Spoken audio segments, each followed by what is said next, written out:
Good morning बच्चों। आइए आज हम क्लास 5 का हिंदी रीडर में पार्ट 5 आषाढ़ के बादल, जो कि एक कविता है, के बारे में पढ़ते हैं और इसका सार समझते हैं। इस कविता के कवि हैं विपिन बिहारी वाजपेयी।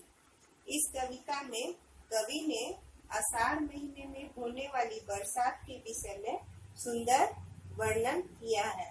तो बच्चों आइए बुक से, किताब से कविता को मैं पढ़ती हूँ और उसका अर्थ मैं आपको बताती हूँ, समझाती हूँ। बच्चों देखिए, ये आपका पाठ है आषाढ़ के बादल। यह एक कविता है। कविता इस प्रकार है। सजेगी मांग धरती की, बजेगी धान की पायल कि फिर मोती लुटाने आ गए आषाढ़ के बादल। हवाएं गाँव उठी सरगम, मयूरा नाचता छम छम, नई कजली सुनाने आ गए आषाढ़ के बादल। की अलगोजे बजाने आ गए आषाढ़ के बादल। सजेगी मांग धरती की, बजेगी धान की पायल। बजाती बिजलियां मांदल, मनाती क्यारियां मंगल, कि जैसे हाथियों का दल चला हो चीरता जंगल। गगन सिर पर उठाए आ गए आषाढ़ के बादल। सजेगी मांग धरती की, बजेगी धान की पायल। चलेंगे दौड़ झूलों के, खिलेंगे बाग फूलों के, किसानों के मगर है दल, बढ़ी हर खेत में हलचल।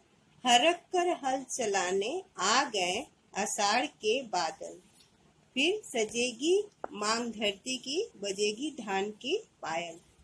उड़ाते सुरमई आंचल, गिराते बूंद गंगा जल, चले हैं आंजले नीले, गगन की आंख में काजल, कि फिर मेहंदी रचाने आ गए आषाढ़ के बादल। सजेगी मांग धरती की, बजेगी धान की पायल। बच्चों अभी आपने ये कविता को सुना, अब मैं इसका अर्थ आपको बता रही हूँ। देखिए, आपका पाठ है आषाढ़ के बादल। कवि का नाम है विपिन बिहारी वाजपेयी और इस कविता का सारांश कुछ इस प्रकार है। इस कविता में कवि ने आषाढ़ महीने में होने वाली बरसात के विषय में सुंदर वर्णन किया है। कवि कहते हैं कि धरती पर चारों ओर हरियाली छाएगी, धान की फसल की खनक बजेगी, हवाएं गीत सुनाएंगी, मोर नाचेंगे, क्योंकि आषाढ़ के बादल बूंदों के रूप में फिर से मोती लुटाने आ गए हैं। जब बारिश होती है तो हमारे यहाँ जो भारत में किसान जो है खेतों में चावल रोपते हैं, धान रोपते हैं, तो उसकी जो खनक है जब होती है बजती है, और जब पानी बरसता है तो बहुत हवा भी चलती है और पानी बरसने पे मोर नाचने लगते हैं। तो कहते हैं कि इन सबों को फिर से एक बार दोहराने के लिए आषाढ़ के बादल अपने बूंदों के रूप में मोती को लुटाने आ गए हैं। बिजली कड़कती है तो लगता है कि ढोल बज रहे हैं। कवि कहते हैं कि जब बिजली कड़कती है तो लगता है कि ढोल बज रहे हैं। हाथियों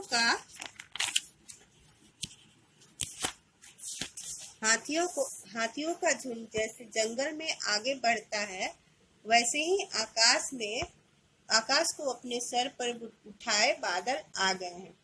मतलब कहने का मतलब है कि कवि कह रहे हैं कि जैसे हाथी जो है बेधड़क अपने झुंड के साथ जंगल में आगे बढ़ते हैं, वैसे ही आकाश में जो बादल जो है आकाश को अपने सर पे उठाते हुए आगे बढ़ रहे हैं ताकि वो उन्हें बरसा सके। अब जब पानी बरसता है तो महिलाएं झूला झूलेंगी, किसान खेतों में हल चलाएंगे, क्योंकि बरसात आ गई है। बरसात होने पे झूला झूलने का अपना ही एक मजा होता है और किसान अनाज रोपने के लिए खेतों में हल चलाएंगे। बादल नीले आकाश को उड़ाते हुए गंगा जल के समान बूंदे धरती पर गिराने लगे। ऐसा कवि ने क्यों कहा है? जैसे गंगा जल हमारे लिए पवित्र है और हमारे लिए बहुत ये है, उसी तरह जो पानी जब बरसता है आषाढ़ में तो वो किसानों के लिए किसी अमृत के समान है, ताकि फसल लगाने में किसानों को आसानी होती है। ऐसा लगता है कि काले बादल नीले आकाश आंखों में काजल लगाने आ गए।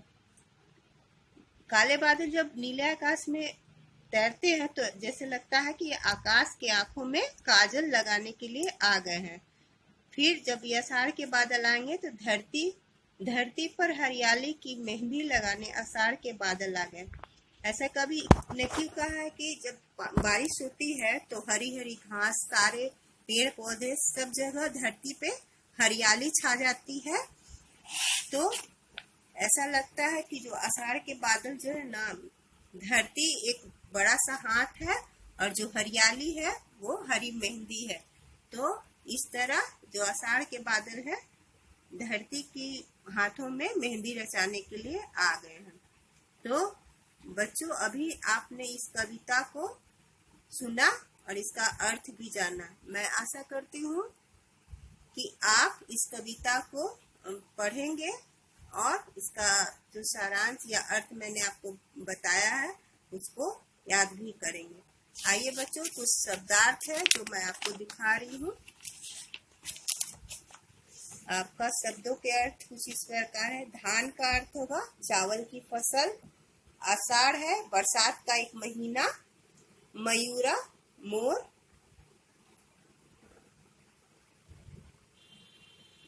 कजली एक विशेष प्रकार का गीत। अलगोजे एक प्रकार की बांसुरी। मादल मृदंग एक प्रकार का बाजा ढोल। गगन का अर्थ होगा आकाश आसमान। दौर का अर्थ होगा समय।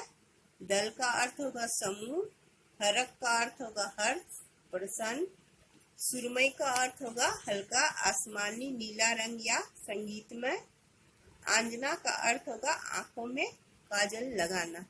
तो बच्चों, शब्दार्थ को आप याद करेंगे क्योंकि ये आपके काम में आएंगे। तो बच्चों, आज के लिए इतना ही। धन्यवाद।